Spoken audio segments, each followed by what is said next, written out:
Yo, what's up, family? How y'all doing? Now, look, a lot of you guys who woke up in this truth and understand everything about the birth certificate, the social security card, and how we become subject to the jurisdiction. A lot of you guys, y'all are against getting y'all kids social security numbers and birth certificates.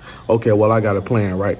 Now, look, I know how to get a passport without a birth certificate, and I also know how to get a passport without a social security number. Now, excuse me, ladies and gentlemen, this man is a liar.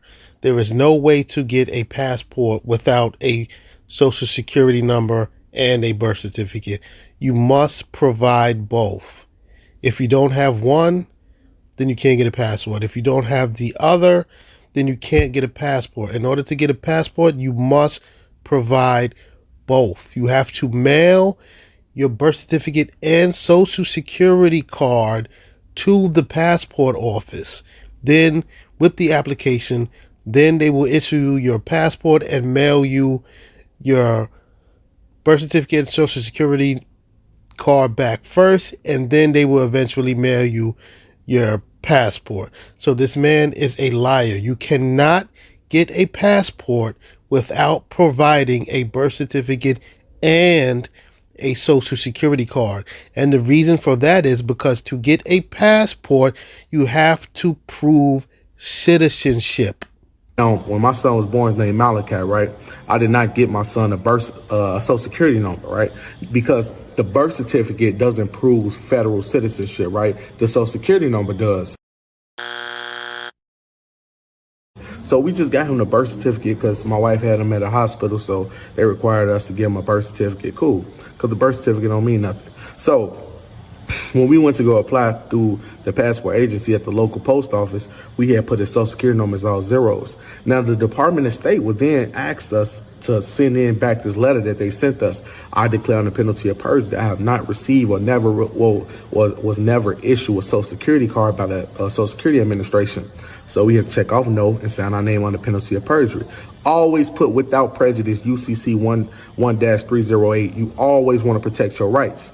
So after we done that, we sent it to the Department of State. They took all motherfucking day. Excuse my language. So about 5-6 weeks went past. That's literally almost a month and a half went past. Then they sent him the passport. Now the passport, his is much better than ours. I might be on the do not detain list, but it's still that evidence of citizenship. My son have no evidence of United States federal citizenship. Excuse me, sir, but what in the doohickey are you talking about?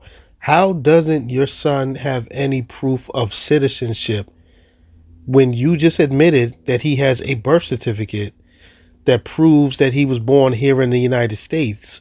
Have you ever read the 14th Amendment? Anyone born in this country is a citizen, fool. So he's always a national. So he's born a national, right? Right? So this is the flip side. Let's say your son don't have a social security number and he don't have a birth certificate. Wow, how can we do that? This is what you have to do. When you fill out the passport as a non-citizen national, you always want to do this, right? You have to get this form, right? You can get it from travelstate.gov. It's called a DS-10, right? Say download DS-10 form, right? And it's an application because it's called a birth affidavit of birth. You're going to put your son's address and everything like that. You're going to put your full address, not your real fictitious address. You're going to put rural free delivery. You're going to put the full information. But in order to submit it with your child's passport application, you're going to have to get it notarized. So you can go to any USPS, any post office, your local bank, or anything like that to make sure it get notarized. Once they get notarized, that's when you can submit that with your kid's passport application. Then the Department of State going to say, wow, they don't have birth certificate or social, but you have evidence of citizenship by filling out the DS-10. So once you do that, boom, they're going to send everything over. Now, as parents, they're going to ask you for your information. So I have a United States passport. My passport clarified that I'm a non-citizen national or state citizen. My wife's passport clarified that she's a state citizen / non-citizen national. Both of us got our passports verified, local law enforcement twice, both passport card and passport book. So after that, you should wait like it's gonna be like about a month and a half. After a month and a half go by, kids should expect one in the mail. You know, do the same method I told you guys, use the P.O. box and etc. After that, you should have no problems. Your kids should be able to get passports without the social and without the birth certificate. So you don't have to have a birth certificate or a social security card in order to get a passport. Do not let these people lie to you. I'm out. Nothing this man just explained was correct. Furthermore, why would anybody even want to try and get their child a passport without providing a birth certificate and a social security card? What is the point of that? But either way, you won't be able to get a passport without providing your child's birth certificate or social security card, because in order to get a passport, you have to prove citizenship. And those two documents prove citizenship. Point blank, period. So there's no way around it. A lot of people tell me, right, who fighting criminal cases, right? I got people in jail, I got people right now in the feds, and I got people who fighting pending cases in the world, right? They fighting cases and they constantly telling the judge, Your Honor, I'm not a U.S. citizen. They tell the judge, I'm not a U.S. citizen. I have no citizenship. Okay, cool. The man who came from Europe over here, from Spain or whatever, they're not citizens either. They green card holders. The Jamaicans who come here, they green card holders. They're not citizens. They can get arrested, right? One thing you got to realize is not about your damn citizenship. Do you have contracts with the state? So a lot of people stressing the fact that, hey, I'm a Moorish American. It doesn't matter. You have a state driver's license, and we use the state driver's license to charge you with a criminal offense. If you did not have that state driver's license, and you did not confess that where you live, or you did not give us any jurisdiction, you will not be in this courtroom. But since you did told us where you live, we have jurisdiction over that fictitious territory.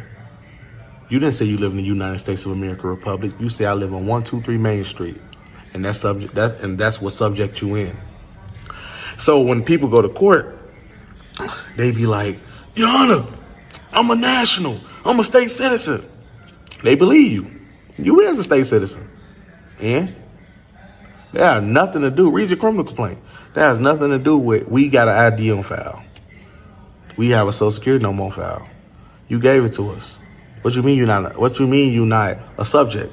Because being a subject or being a citizen are the same. Like it runs simultaneously. You a subject. It don't matter if you a citizen.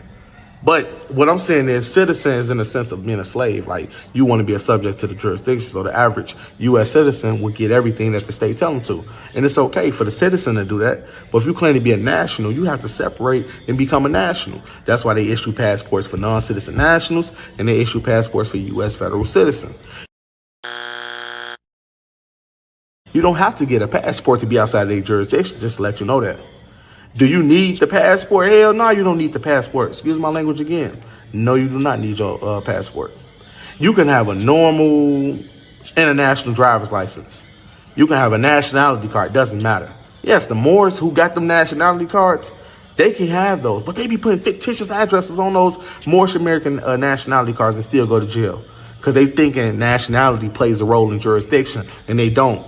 Because read the state statute that you live in that talks about jurisdiction. And jurisdiction is on a contractual basis. So if you have contract within the state, they gain jurisdiction.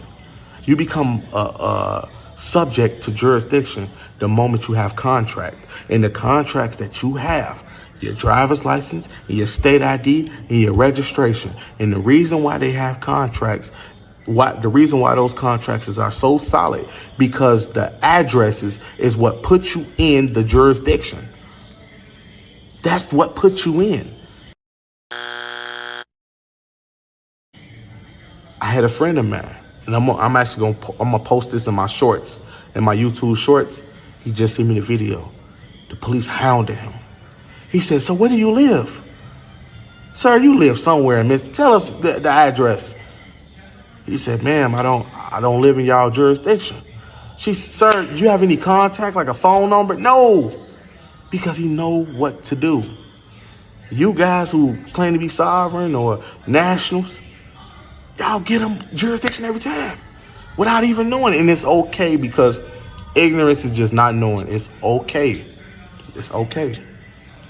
But let that be a learning lesson before you get into bigger situations. Unless I'm a convicted felon, supposedly, right? So if I'm out bearing arms, I have to be on point. I have to know all this stuff. Because one mess up can get me into jurisdiction. And if it get me into jurisdiction, I got to find a way out.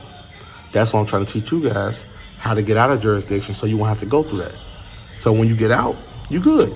You good. You live your life, have fun, do everything. But you just can't be subjecting yourself to it.